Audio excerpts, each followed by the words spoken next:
నమస్తే అన్న, మీరు చూస్తున్నది MMS farming agriculture YouTube channel. అయితే చూడండి అన్న, మేమైతే చిక్కుడు అరెకరం నాటినాము. అరెకరం నాటి ఏం చేసినామంటే కొద్దిగా స్టేకింగ్ చేసుకున్నాం అన్న. స్టేకింగ్ చేసుకొని ఏం చేసినాము, దీనికి చూడండి మీరు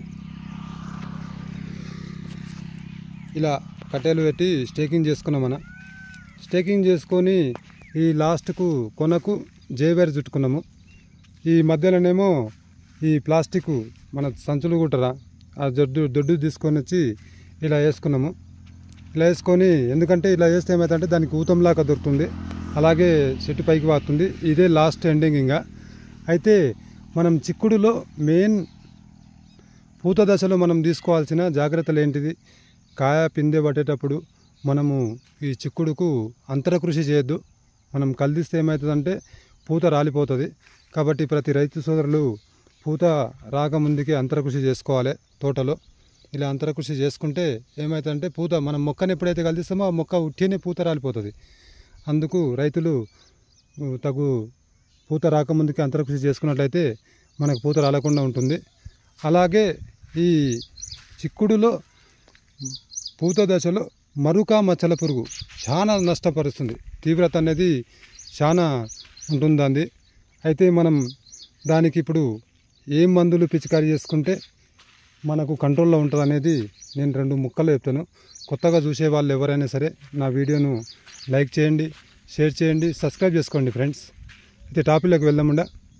చూడండి ఫ్రెండ్స్, మేమైతే ఈ షణ్ముఖ కంపెనీది టర్మినేటర్ అనే మందు పిచికారీ చేసినాము. ఇందులోకి ఏంటంటే మళ్ళీ తెగుళ్ళు ఏమవుతుందంటే ఆడాడ పల్లాకు తెగులు ఎక్కువ వస్తుంది. చూడండి, ఈ పల్లాకు తెగులు వస్తే ఏమవుతుందంటే కాయ మొత్తం పసుపు రంగుకే మారిపోతుంది. ఇది పల్లాకు తెగులు ఎందుకు వస్తుందంటే తెల్లదోమ, మన పొలంలో తెల్లదోమ ఎక్కువగా ఉధృతి ఉన్నప్పుడు ఈ పల్లాకు తెగులు రావడానికి ఆస్కారం ఉంటుంది. అయితే రైతు సోదరులు గమనించుకొని తగు జాగ్రత్తలు తీసుకోగలరు. ఎందుకంటే పల్లాకు తెగులుకు వచ్చిందంటే అది వైరస్ లాగా ఇంకా అది పోనే పోదు. కాబట్టి ప్రతి రైతు సోదరులందరూ తగు పూత అది ఏంటంటే ఈ దోమ ఉన్నప్పుడు ట్రైజోపాస్, ప్రైడు, అలాగే అందులోని పురుగుల మందులు కలుపుకొని పిచికారీ చేసుకోగలరు. అలాగే ఈ మరూక మచ్చల పురుగు గురించి మేమైతే ఈ షణ్ముఖ కంపెనీది ఈ మందు పిచికారీ చేస్తున్నాము. అయితే ప్రతి రైతు సోదరులు ఏంటంటే ఈ టర్మినేటర్ అనే కాకుండా మంచి మంచి కంపెనీలు అవి కూడా మందులు ఉన్నాయి. అవి ఏం మందులు అంటే ఈ సిజెంటా కంపెనీ యాంపిల్గో అయినా సరే, ఈ డిలిగేట్ అయినా సరే, ఈ బెంజెట్ అయినా సరే, ఈ మందులు పిచికారీ చేసుకొని మంచి సత్ఫలితాలను పొందుతారని ఆశిస్తున్నా. నా వీడియో మీకు నచ్చితే లైక్ చేయండి ఫ్రెండ్స్. జై హింద్.